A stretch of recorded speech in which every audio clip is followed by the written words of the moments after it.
वंदे महापुरुष ते चरणारविंद।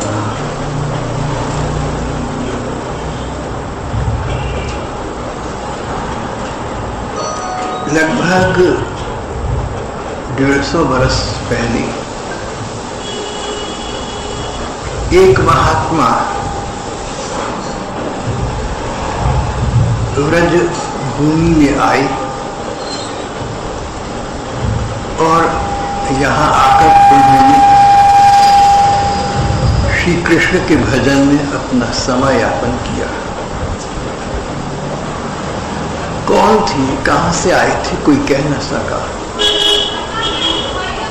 अपनी चर्चा नहीं करते थे। पूर्वाश्रम की चर्चा करना उचित भी नहीं है। एक बार छोड़ दिया, सांसारिकता छोड़ दी, घर परिवार का मोह छोड़ दिया, पैसा रुपया पास न रखा,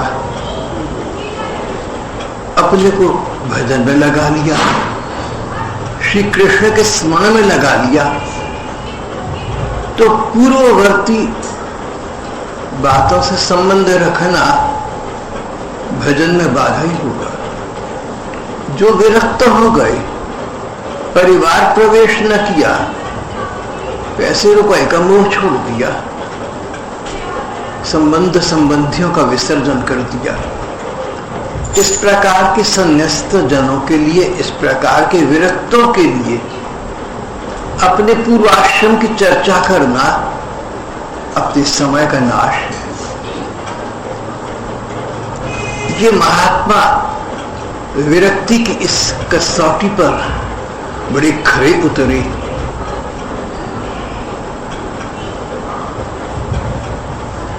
नंदगांव आ गए,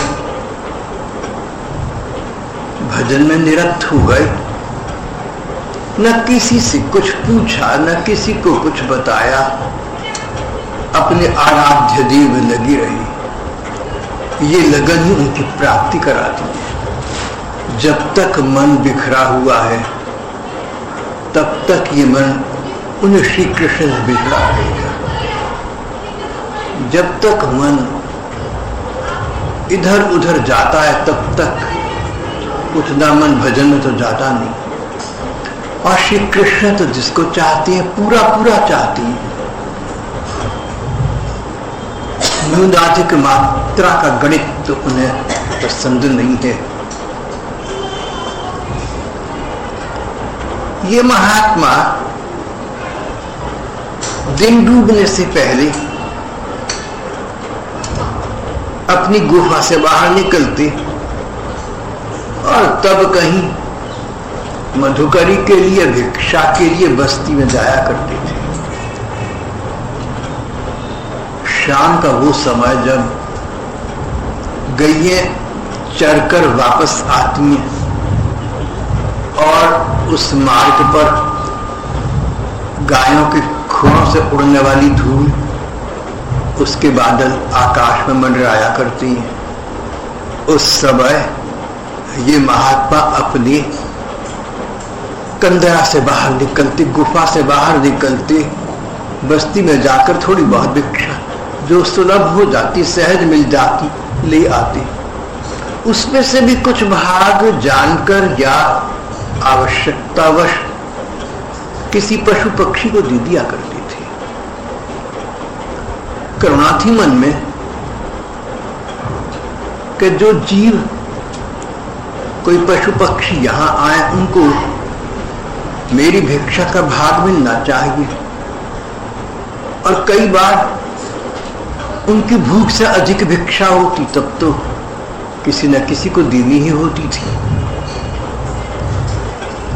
जो कुछ मिलता उससे अपना उदर पूर्ति की और कंदरा के भीतर जाकर फिर भजन में बैठ गए। बातचीत किसी से करते नहीं थे, लगभग नहीं करते थे। ऐसा तो नहीं है, ऐसा तो नहीं कह सकते कि इन महात्मा ने मौन व्रत धारण कर लिया। हमारे धर्म ग्रंथों में, विशेषतः भक्ति ग्रंथों में, मौन व्रत की बड़ी महिमा करके व्रत कोई पक्का नियम ले लेना, वर्ण कर लेना, मौन न बोलना, न बोलने का नियम लेना, मौन व्रत धारण करना बड़ा उपादेय, बड़ा लाभप्रद कहा गया है। ये महात्मा मौन व्रत धारण करके बैठे थे, ऐसा तो नहीं कह सकते। ये बात इन पर लागू नहीं होती। कारण मौन रहने का इन्होंने कोई व्रत नहीं लिया, कोई संकल्प नहीं उठाया, लेकिन मन श्री कृष्ण में इतना लगा हुआ था कि अन्य कहीं जाता ही ना था, इसलिए किसी से बात करने का मन न होता तो मौन तो स्वयं हो गया। ऐसे थे हमारे ये महात्मा। कभी कोई यात्री, कभी कोई साधु संत आगुजरते, इधर से दृष्टिगोचर होते तो कुशल प्रश्न हो जाता, अधिक से अधिक। इससे अधिक तो इनका संपर्क, इनका समागम कहीं होता ही नहीं था। और अब तो बहुत समय बीत चला था, बहुत उम्र बीत चली थी। महात्मा ये बाबा प्रौढ़ावस्था को पार कर चुके थे, वृद्धावस्था में प्रवेश कर गए थे।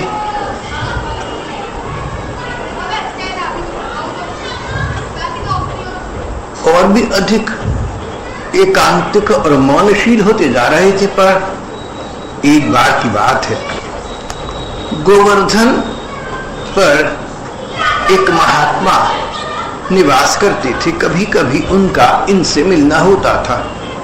इन महात्मा का गोवर्धन वाले संत के प्रति आदर भाव था।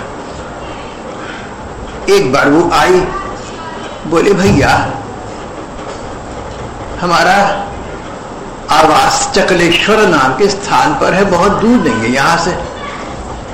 2 दिन का हमने नाम यज्ञ रखा है। नाम यज्ञ 48 घंटे तक सत्संगी स्वजन वर्ग नाम जप करेंगे।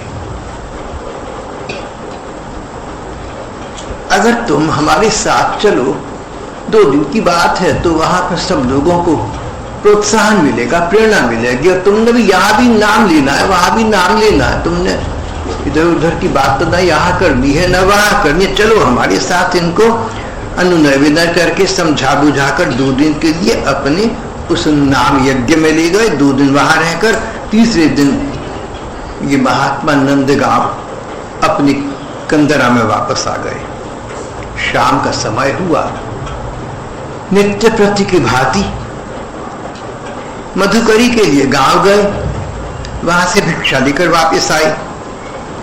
कंदरा में प्रवेश कर रहे थे, उसी समय किसी मनुष्य का करुण कंठ आया,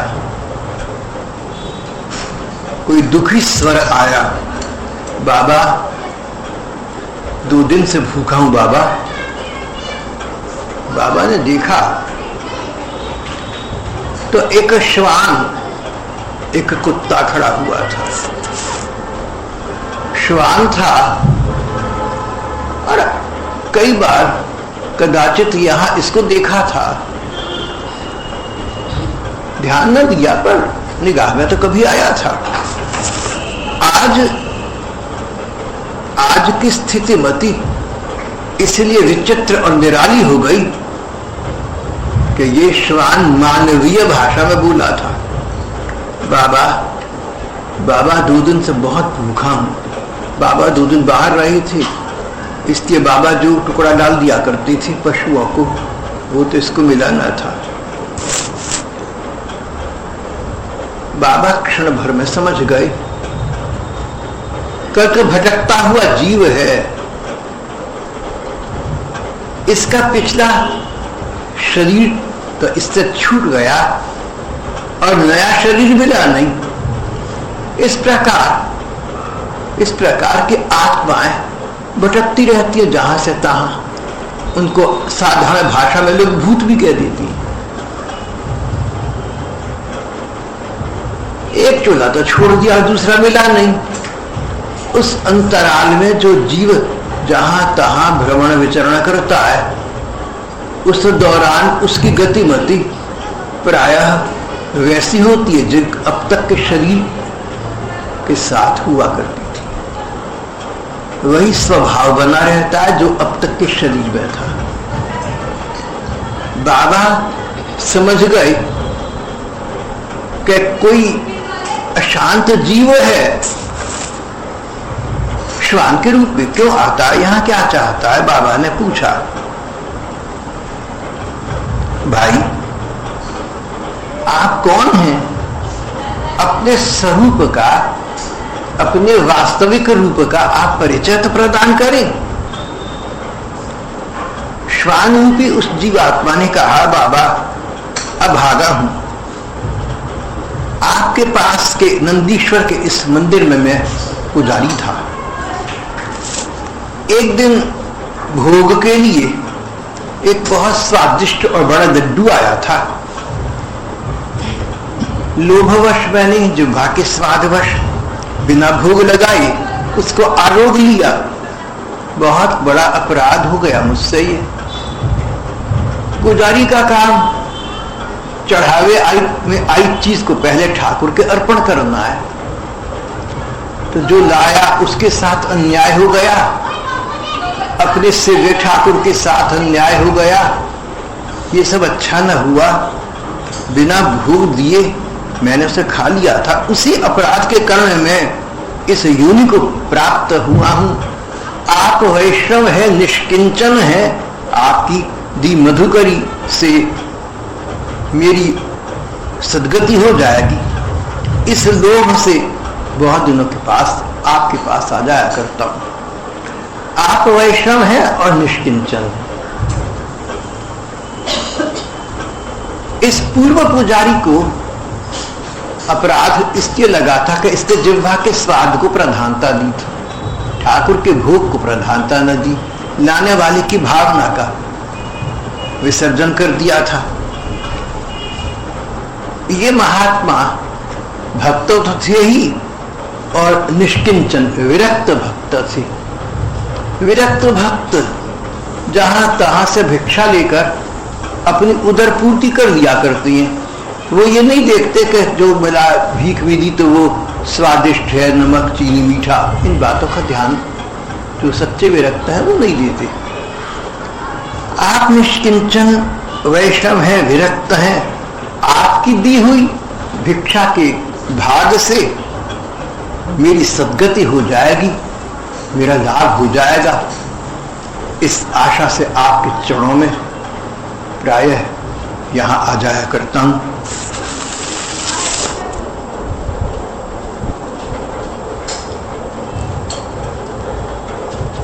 बाबा को सारी बात सुनकर कुतूहल आश्चर्य भी हुआ और नहीं भी हुआ। आश्चर्य ये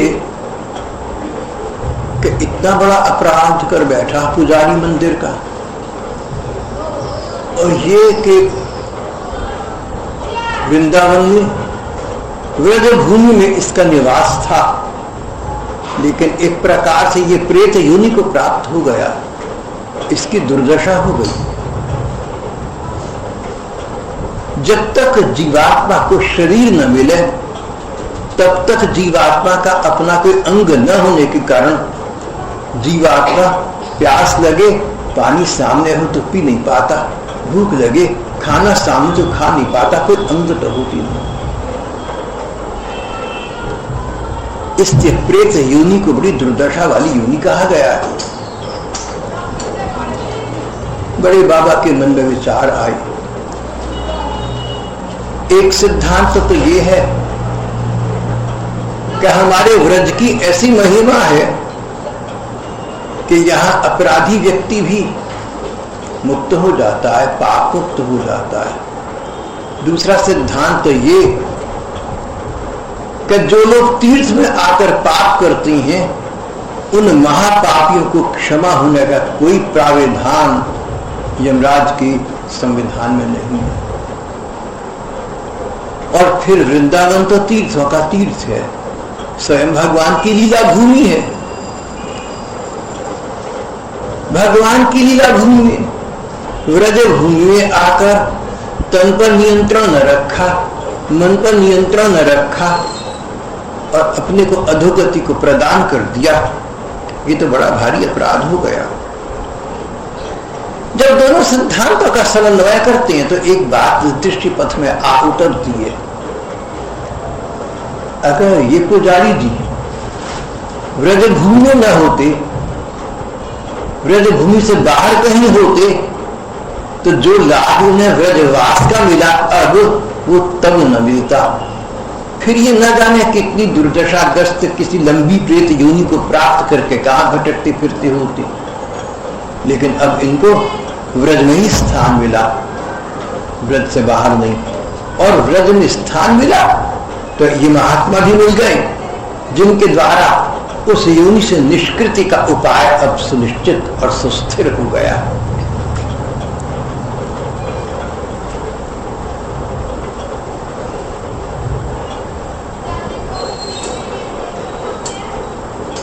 बाबा ने कहा भाई तुम्हारा तो भगवान की कृपा प्रसाद से तुम्हारा तो कल्याण समझो हो गया। तुम्हें ठाकुर जी का प्रसाद मिलता है, भोग मिलता है और पश्चाताप की ज्वाला तुम्हें ध्वस्त कर रही है।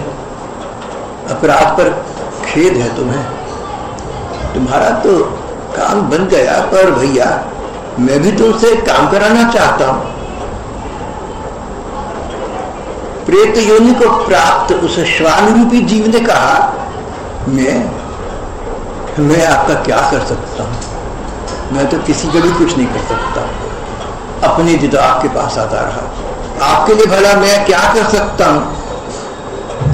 बोले भाई तुम जैसे भी हो, रहते तो अप्राकृत धाम में हो, रहते तो अदृश्य रूप से हो तुम यहां। ये व्रज भूमि श्री भगवान की नित्य लीला भूमि है।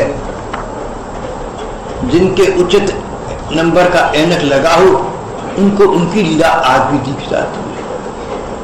मुझे एक बात बताओ कि तुम्हें कभी दूर पार या आसपास से ठाकुर ठकुराई के दर्शन तो होते होंगे। श्वानुरूपी जीव ने कहा यह सिद्धांत सत्य है, यहां लीला होती रहती है, पर मैं रसास्वादन की शक्ति खो चुका। भगवान का रूप और सौंदर्य देखकर जो अच्छा लगना चाहिए मन को वो मुझे नहीं लगता। जैसे बुखार में पड़ी व्यक्ति को दूध स्वादिष्ट ना लगे। रसास्वादन की मेरी सामर्थ्य शक्ति समाप्त हो गई भगवान।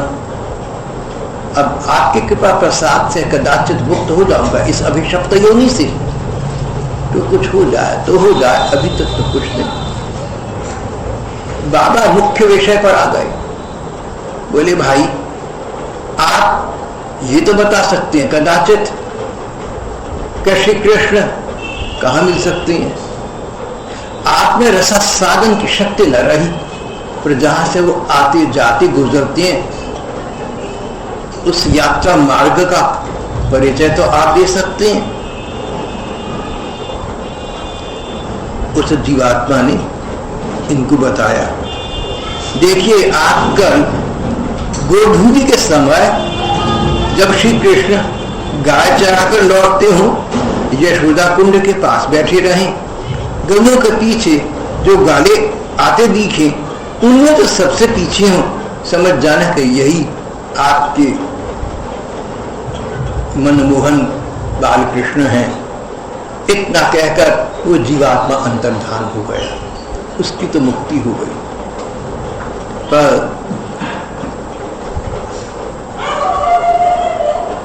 दिवस का अवसान समीप था, गगन था कुछ लोहित हो चला। अब तो निशांत वेला का समय था, रात्रि आ रही थी, अंधकार बढ़ रहा था।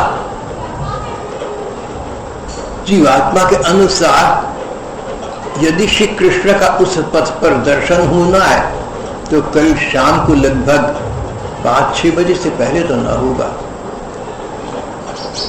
यह आशा बंध जाए कि प्रियतम की झलक मिलने वाली है तो समय तो काटे नहीं कटता। सुखी व्यक्ति का समय बड़ी शीघ्र व्यतीत हो जाता है और दुखी व्यक्ति का समय काटे नहीं कटता।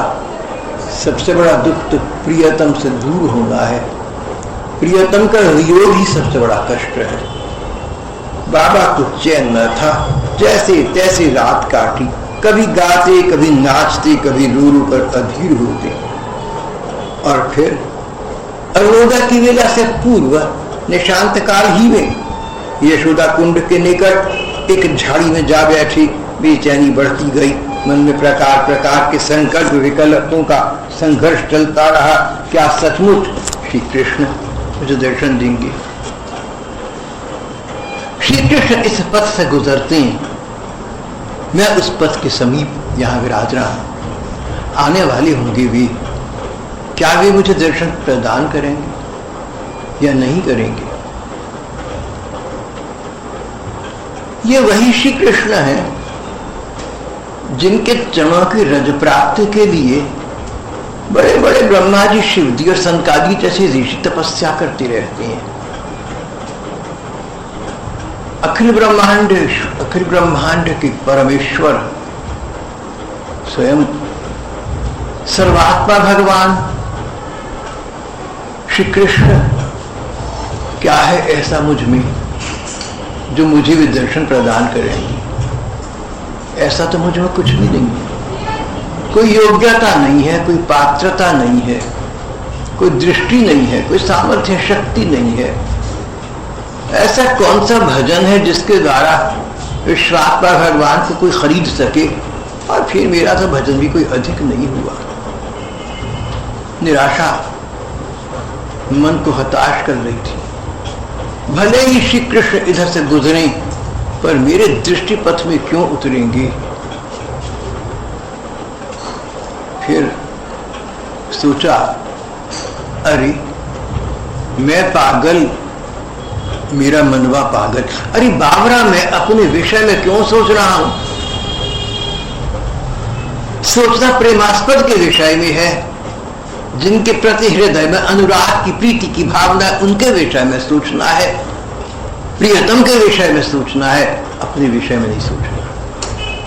कौन सी नायिका अपने विषय में सोचती है? नायक के विषय में सोचती है, प्रेयसी प्रियतम के विषय में सोचती है। श्री कृष्ण हमारे बहुनायक, श्री कृष्ण हमारी परम प्रियतम, भला मैं उनके विषय में चिंतन न करके अपने गुण दोष का चिंतन क्यों लिए बैठा? और फिर जानते ही हैं सब कि कृष्ण, श्री कृष्ण करुणा के सागर हैं, कृपा करने को आतुर रहते हैं, पतित पावन हैं, अधम उदाहरण हैं, शरणागत वत्सल हैं। ऐसे श्री कृष्ण भला मेरी ओर क्यों देखेंगे? उनका जो सहज स्वभाव है, उदार स्वभाव है, उसके अनुरूप मार्ग में मैं दिखूंगा तो मुझ पर दृष्टि डाल देंगे। भला सूर्य किसी स्थान को अपनी धूप से इसलिए वंचित रखता है कि यह अंधकार में है। अगर सूर्य अंधकार पर दृष्टि न डाले कैसे बात बनेगी? जिस प्रकार सूर्य में प्रकाश है, जिस प्रकार सूर्य में धूप है, उसी प्रकार श्री कृष्ण में कृपा है। सूर्य कहीं दृष्टि डाल ही नहीं सकता जहां अंधकार हो, अंधकार प्रकाश में बदल जाएगा। श्री कृष्ण जहां दृष्टि पड़ेगी उनकी कृपा उस व्यक्ति को पात्रता प्रदान कर देगी। जैसे जैसे सूर्य में धूप है ऐसे श्री कृष्ण में कृपा है। भला मैं क्यों चिंता करता हूं? कृपालु कृष्ण आने वाले होंगे, आ रहे होंगे। अब तो वे महात्मा एक अनिर्वचनीय आनंद सागर में डूबने और उतराने लगे। अनिर्वचनीय प्रेम स्वरूपम, देवर्षि ने एक भक्ति सूत्र में कहा है, अनिर्वचनीय प्रेम स्वरूपम। प्रेम का स्वरूप अनिर्वचनीय है, वचनों में शब्दों में आबद्ध नहीं हो सकता। वाणी का विषय है, वाणी का विषय नहीं हो सकता, हम शब्दों में से व्यक्त नहीं कर सकते, हम मुंह से इसका बखान नहीं कर सकते। अनिर्वचनीय प्रेम स्वरूपम, मुंह का स्वादनवत। नारद जी ने कहा जैसे गूंगे को गुड़ खिला दो ना और पूछो कैसा है तो वो क्या बोल सकता है? हाँ, उसके मुख मुद्रा से कुछ पता चल जाए तो हो सकता। अस्तेवमेवं अस्तेवमेवं यथा व्रज गोपिका नाम। यहां आकर नारद जी ने बात की परिसमाप्ति की। प्रेम अनिर्वचनीय है। भगवान के प्रति प्रेम कैसा होता है, क्या होता है, शब्दों में इसका बखान नहीं हो सकता। ये तो गूंगे के गुड़ के स्वाद की भांति है। बस ये तो वैसा होता है, लोक में कोई उदाहरण देना हो तो जैसा गोपिकाओं का। अस्त्यवम एवं यथा व्रज गोपिका।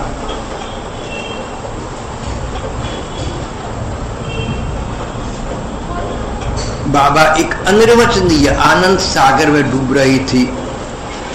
सूर्य अस्ताचल की ओर जा चुके थे, गोधूली की वेला आ चुकी थी। वृक्षों के झुरमुट के बीच गोधूली रंजित आकाश दृष्टिपथ पर उदय होने लगा। बाबा किसी प्रकार धैर्य धारण किए झाड़ी में बैठी रही। गाय बछड़ों के रंभाने का शब्द आकाश में गूंजने लगा। कुछ देर में उनके झुंड के झुंड, कुछ देर में गाय बछड़ों के झुंड सामने से निकलते दिखाई दिए। उनके पीछे एक दो कर ग्वाल बाल अपनी अपनी गऊ बछड़ों को अलग कर रहे थे। सबके पीछे परम सौंदर्य के स्वामी एक बालक को देखा। कृष्णवाण हाथ में लकुटिया लिए अपनी गाय बछड़ों को अलग कर खंडगति से नंदगांव की ओर बढ़ रहा था। बाबा समझ गए। सिर पर मुकुट धरी बांसुरिया अधर धरी, गलवाए जंती माल निरख लियो नंद लाल मायरी में तो मधुवन। बाबा सब समझ गए। दृष्टि थी ना, पहले से थी, प्रतीक्षा थी, अन्वेषण था, आकांक्षा थी, अतृप्त तृषा थी। इसने बाबा को श्री कृष्ण को पहचानने की सामर्थ्य शक्ति प्रदान कर दी थी। बाबा ने देखा श्री कृष्ण को गऊ बछड़े अलग करके द्रुत गति से अपने गांव की ओर जाते हुए, तो समझ गए कि मेरे से बचना चाहते होंगे। कूदे फांदे, साष्टांग दंडवत किया, फिर श्री कृष्ण के चरणों को अपनी भुजाओं से आबद्ध कर लिया, माथा टेक दिया। श्री कृष्ण अनजाने हो गए। बाबा ऐसा क्यों करे? बाबा वह क्या ग्वालियर को प्रणाम करे? अरे संत साधु हो गया, तू गाली को प्रणाम कर रहा, उल्टी गंगा बात है। छोड़, जान दे मुझे, मेरे पांव छोड़ दे, मुझे जाने दे। बाबा फूट कर रो पड़ी, बोले प्रियवर श्याम सुंदर, अधिक निर्दय तो न बनो। यत्र तत्र अचानक आज तुम्हारी झलक दिखी और तुम निर्मम बातें करने लगे। भला क्या मैं तुम्हें पहचानता नहीं? पर समझते हुए भी अन्य समझे की भांति श्री कृष्ण बोले, बाबा बाबरो है, अरे क्या पागल हो गया? देख जान दी, देर वह रही है, भैया मारे।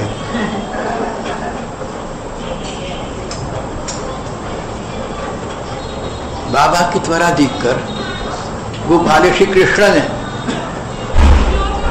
आधी स्वीकारोक्ति तो प्रदान कर दी ना, जाने दे इसलिए कि मैया मारेगी, यशोदा मैया। आधा परिचय तो अब तक स्वीकार कर लिया, पर बाबा ने चरण कस के पकड़ लिया।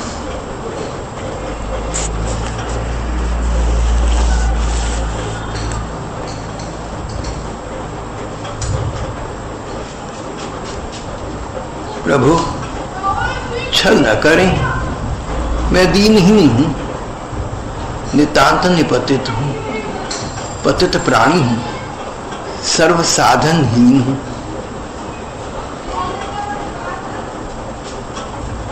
ये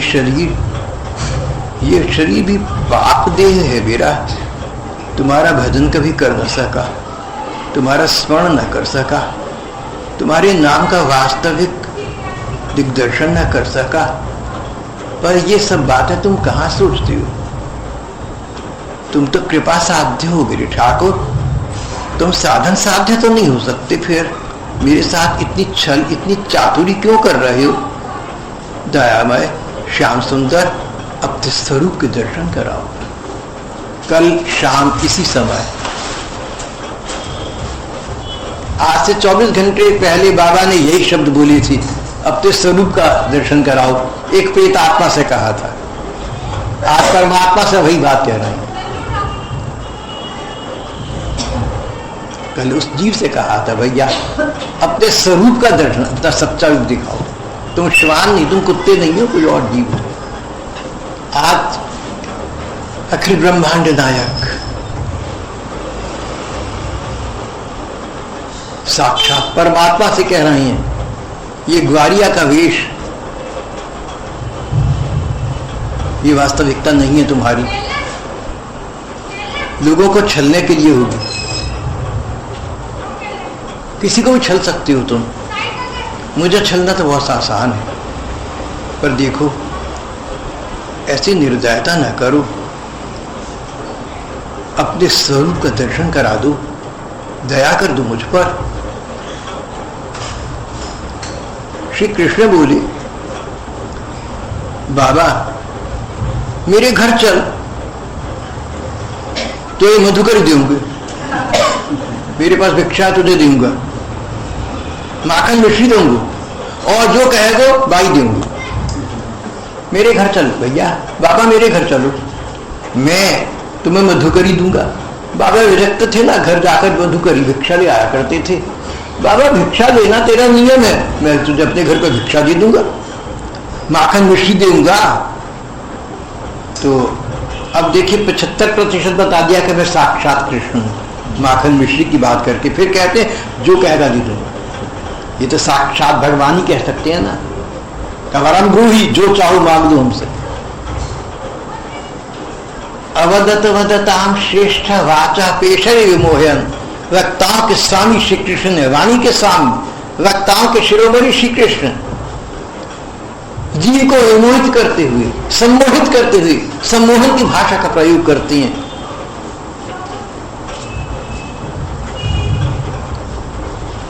मेरे घर चल, मधुकरी दूंगा, माखन मिश्री दूंगा, जो कहेगा सो दूंगा। भगवान श्लेषात्मक भाषा का प्रयोग कर रहे थे, द्विअर्थात्मक भाषा, जिसके दो अर्थ निकलते हैं। स्वामी राम सुखदास जी महाराज कहते थे कि परोक्षता श्री कृष्ण के स्वभाव में है। परोक्ष जो प्रत्यक्ष है सो न दर्शाना, उसके प्रतिकूल कुछ ऐसा दर्शाना कि प्रत्यक्ष का दर्शन न हो, फिर जो प्रत्यक्ष का दर्शन कर ले उसको श्री कृष्ण का सहज कृपा प्रसाद प्राप्त हो जाता है। पूज्य स्वामी जी ने एक पोस्ट चालू मुझे ये बात लिख कर भेजी थी। कृष्ण परोक्ष प्रिय है, पूज्य स्वामी जी कहते हैं कृष्ण परोक्ष प्रिय है, इनडायरेक्ट बात कर रहा हूं। यहां की कई बहनों भाइयों को मैंने देखा परोक्ष प्रिय है, पैसे वर्ष बोलते हैं, ऐसा होता है, ऐसा किया जाता है, ऐसा देखा जाता है, नहीं लेते, नाम नहीं बोलते। कौन करता है भैया ये नहीं बताते। चतुर है, ये भी श्री कृष्ण के हैं ना, तो ये भी छल कपट की बात करते मुझे भोले भाले से है जिसको पता ही कुछ नहीं।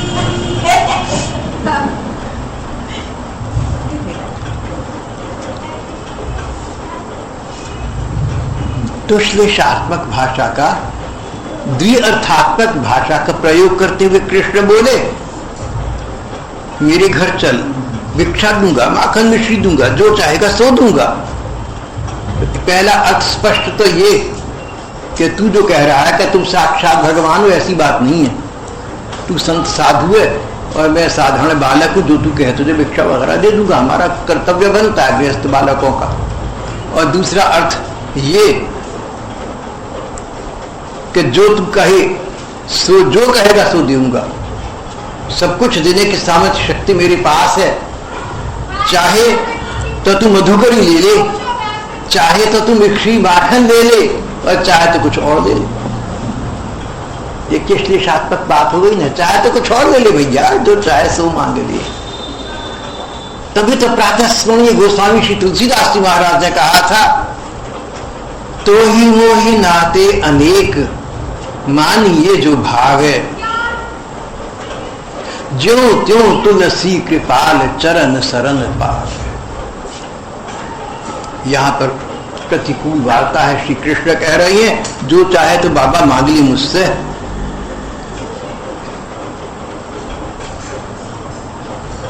बोले ठीक है,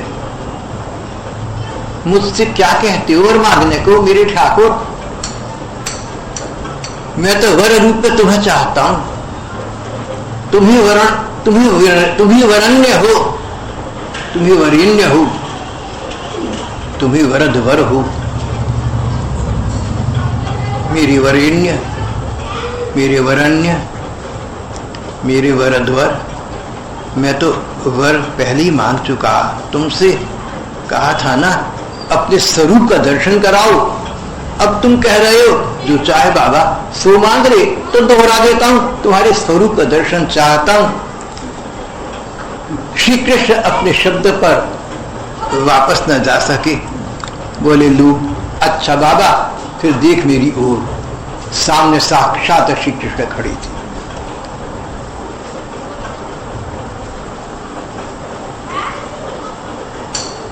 वंशी विभूषित करा नव नीर दाभा, पूर्णेन्दु सुंदर मुखादर विंद नेत्रात्, मोर मुकुट कटिकाछनी कर मुरली उर्माल। वो श्री कृष्ण सामने खड़े मुस्कुरा रहे थे, इनको सम्मोहित कर रहे थे, पर बाबा सम्मोहित न हुए। बड़ी प्रेजेंस था माइंड थी बाबा में, बड़ा विवेक था। बोले ठाकुर फिर कपट कर रहे हो मेरे साथ? तुम तो मन की एक एक बात जानते हो, तुम अणु अणु में व्याप्त हो, तुम कण कण को जानते हो, तुम्हें मेरे हृदय के अंतरतम का पता है। क्या तुम नहीं जानते कि मैं युगल उपासक हूं? मैं तो सखी भाव से तुम्हारी उपासना करता हूं, उस स्वरूप के दर्शन चाहता हूं। वो है तुम्हारा स्वरूप, वो तुम्हारा वास्तविक रूप है। बाबा के कहते कहते बाबा ने देखा श्री राधा कृष्ण अष्ट सखियों सहित मानो किसी निकुंज में हो, इनके सामने प्रकट हो गए। बाबा उस आनंद सौंदर्य में ऐसे डूबे, उससे बाहर कभी निकली नहीं, वही की हो गई सदा की। श्री कृष्ण गोविंद